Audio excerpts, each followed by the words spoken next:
What's up, Golden Family? Miner here, and today we're going to be doing something a little bit different compared to how we normally do these.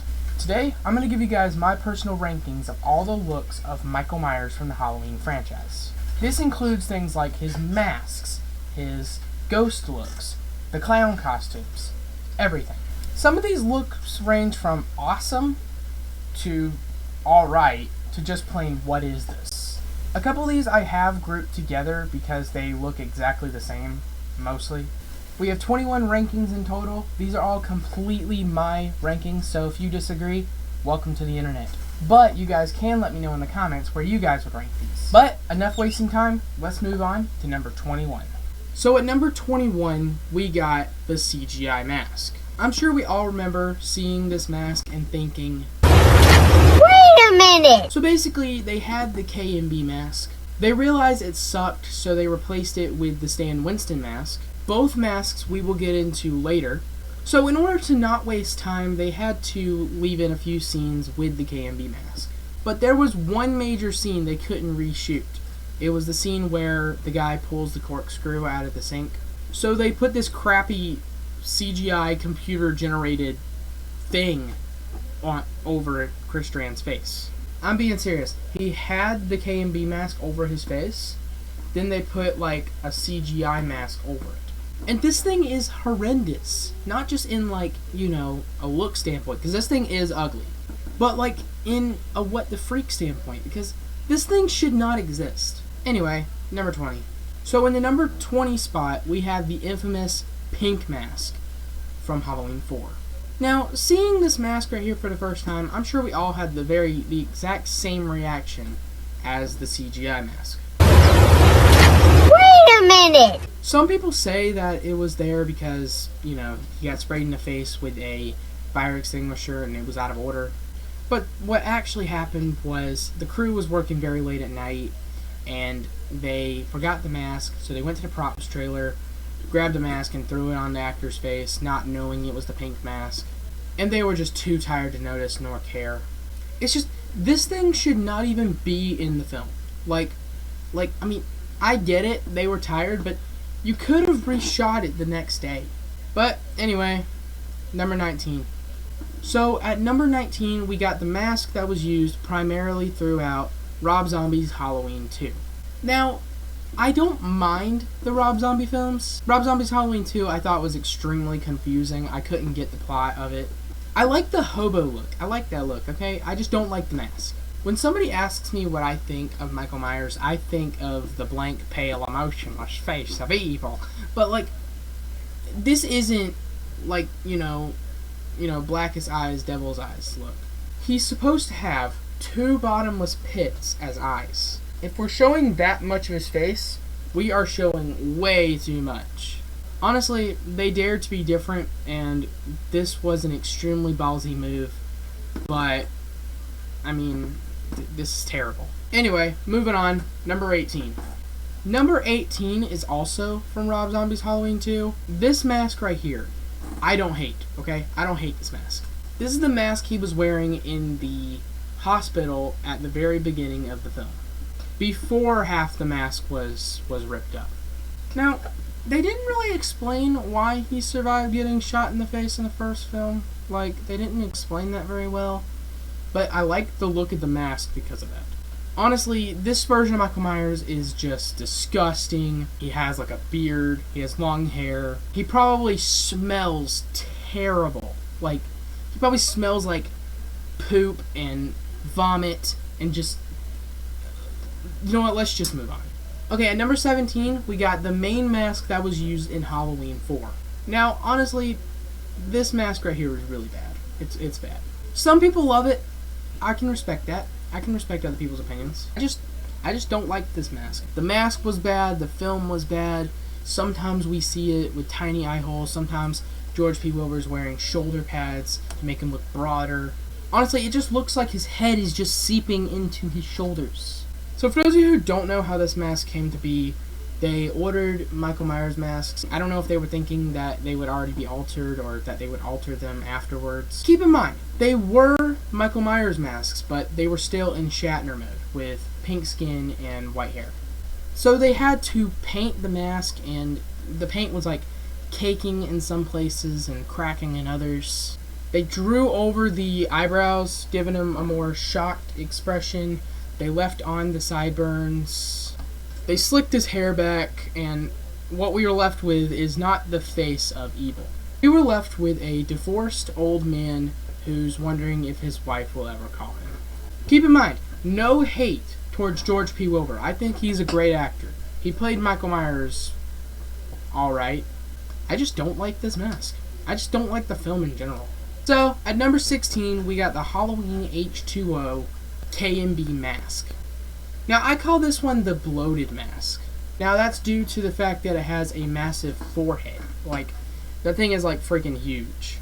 And listen, I know Dr. Loomis said that he was a blank, pale, emotionless face, but there's blank and pale, and then there's this. This is a bit much, I will say. Thank the Lord that they swapped it out for the Stan Winston mask. Which reminds me, number 15. At number 15, we got the Stan Winston mask. I don't hate this mask. I actually like it. I think it's a decent mask. Like, the details there, the hair it's frizzy, it looks like he stuck his finger in a light socket. My only gripe with this mask is the fact that we almost always see Chris Durant's eyes. Now, like most of the masks, under certain lighting, you only get like a small glimpse, but most of the time we only see his eyes. Like, we see his eyes, we see human, which makes no sense because the shape is not human. The boogeyman is not human. Now, you can mostly tell that when Laurie kicks him in the crotch and his eyes are like bulging out of his head, like just like that. But, you know, aside from that, I don't hate this look, so let's move on. Okay, next is the Halloween Resurrection mask. Now, honestly, this is another mask that I don't hate. From this point on, these are going to be decent masks. Now, my only issue with this mask is that it looks too manufactured. You know what I mean? Like, it looks fake. Like, it doesn't look real. Like, it looks like he's wearing makeup. Now, under certain lighting, this mask looks incredible. Like, you don't see his eyes. But, like the photo I currently have on the screen, where his eyes are visible, that's not going to cut it. Now, this next mask, it wasn't going to be in my ranking since we only see it for like a glimpse. But we got the crispy mask at the end of Halloween Resurrection. Or as Busta Rhymes would call it, chicken fried. Trick or treat! I'm so sorry.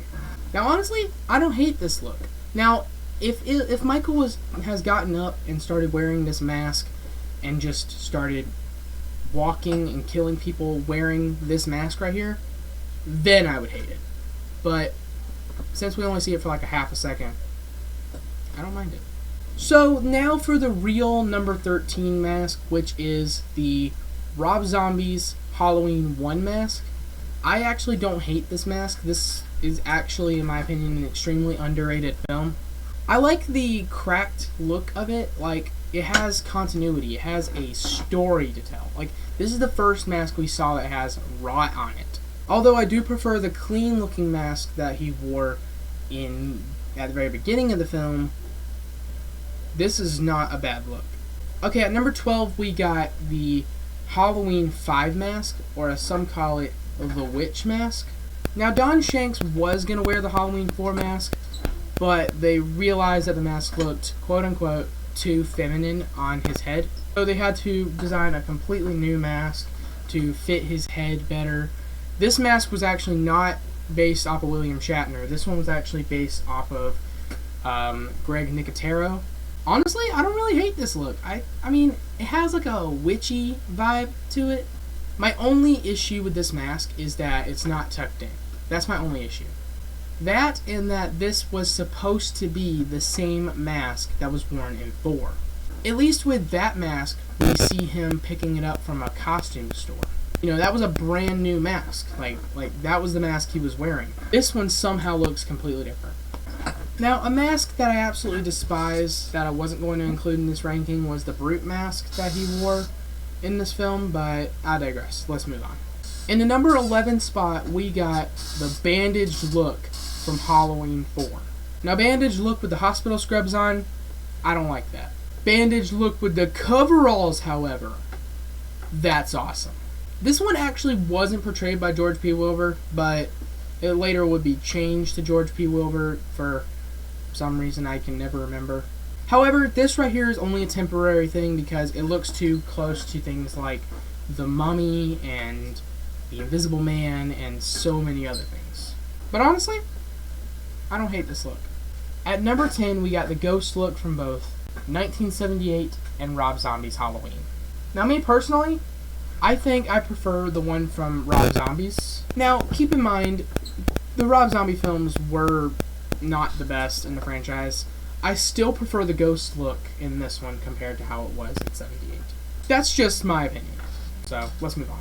At number 9, we have the clown outfits from both movies. From both 1978 to the Rob Zombie films. Now, me personally, I don't much care for the clown outfit. We can move on from that. Okay, next is the mask that was used at the beginning of Halloween H2O. Now, this mask was actually made by using a mold that was used in Halloween 6, which is a mask that we will be getting into later. So personally, I prefer the Halloween 6 mask, but this is alright. I don't mind it. It's much cleaner, it's a lot less lumpy compared to Halloween 6 mask. I don't really like that, but it looks alright. Whatever, let's move on. In the number 7 spot, we got the Halloween Ends mask. Now, keep in mind, out of the most recent Halloween trilogy, I don't like Halloween Ends. I like the series, don't get me wrong, but it's my least favorite one in the most recent trilogy. The mask looks cool though, I'll give it that. Imagine if they did like smell-o-vision with Halloween Ends and whenever Michael's on the screen you just smell like freaking sewage. That would be awesome. At number 6 we got Halloween 2's mask. Now this version of Michael Myers has more of a dopier look, but that's understandable because the mask looks completely different. Keep in mind, despite that, this is actually the same mask that was used in 78. The reason why it looks different is because it was underneath a heavy smoker's bed, and stuntman Dick Warlock has a much wider head compared to Nick Castle, who has a much longer face. So yeah, being under a heavy smoker's bed kind of deteriorated the mask a bit. It looks cool though. Don't get me wrong. However, it does look really weird. And Dick Warlock's portrayal of the shape has come down to more robotic. And also, come on man, we need some continuity if this is the same night. But with that being said, let's move on to number 5. Number 5, my favorite Halloween film, Halloween 6. Now, it hurts my soul that I have to put this so low on the list. Now, this is my favorite mask in the franchise. It looks so close to the original mask. They actually used the original mask posters as reference. Little fun fact for you. I love the fact that the zippers are like slanted. I love like the sleek gray coveralls look. George P. Wilbur was actually originally supposed to play this role, but there was like, he was like, more bulky compared to how he was in 4. They wanted somebody who wasn't as bulky, so they changed the actor who had like a more Dorito shape to him. And due to a bunch of reshoots and so many other things, some idiot out there on the crew rubbed chemicals on the inside of the masks that made them rot easier. From my knowledge, there is one photo of the Halloween 6 mask that is still in pristine condition. If we can find it, we'll put it up on the screen right now. This thing is absolutely gorgeous. But with that being said, let's move on to number 4. So at number 4, we got the flashback mask from Halloween Kills. Now, out of the most recent trilogy, I gotta say Kills is probably my favorite, but we'll get into that in just a second. I love the fact that they try to recreate like the stretched look of like Dick Warlock and Nick Castle. The person they got to play as this particular Michael Myers did an absolutely fantastic job. I love this look. Not my favorite, but I love it. At number 3, we got Halloween 2018. After like a horde of bad films, Halloween 2018 was the savior we all needed. Retconning everything in the series and starting over with a brand new mask, and holy crap, this thing is beautiful. Now this thing has been locked inside of a safety deposit box for the past 40 years. And he is portrayed by James Jude Courtney, who is You know, he's a big guy, but not compared to Tyler Mane, who portrayed him in Rob Zombie's Halloween films. That dude is freaking huge. He is like a 6'8" mountain. But yet, strangely, he's not the tallest actor. I believe the tallest actor is like 7 foot, I think. But yeah, I love this look for Michael Myers. I'm just going to leave it at that. Let's move on. At number 2, we got the Halloween Kills look. Now, after being trapped in Laurie Strode's burning house in Halloween 2018, he came out looking like an absolute beast. He had like battle damage, 2 of his fingers were shot off. He has like a Two-Face style burn.